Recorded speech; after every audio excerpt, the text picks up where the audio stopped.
nós vamos fazer uma pequena poesia. Vejo pássaros voando. Esta poesia, ela está um pouco baseada em uma frase de Eduardo Galeano.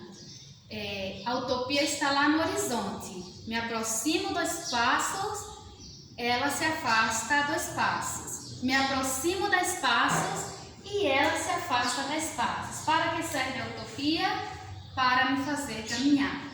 Então a minha poesia está meio baseada nesta frase de Eduardo Galeano, mas também em uma pequena frase que vem muito da congregação das irmãs da Imaculada Conceição, as Irmãs Azuis.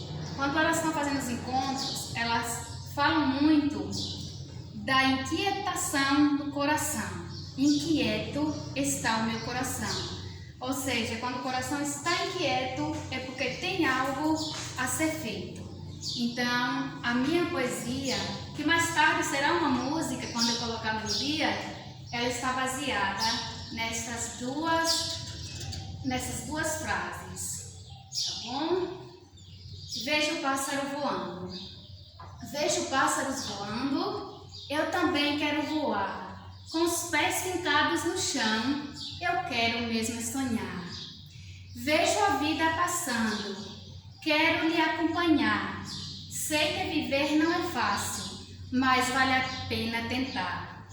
Ao longe vejo o horizonte, tento me aproximar, mas cada passo que dou, mais distante ele está. O pensamento voando, mesmo com pouso incerto, o corpo inteiro pulsando e o coração inquieto. Genilda de Santana. Obrigada.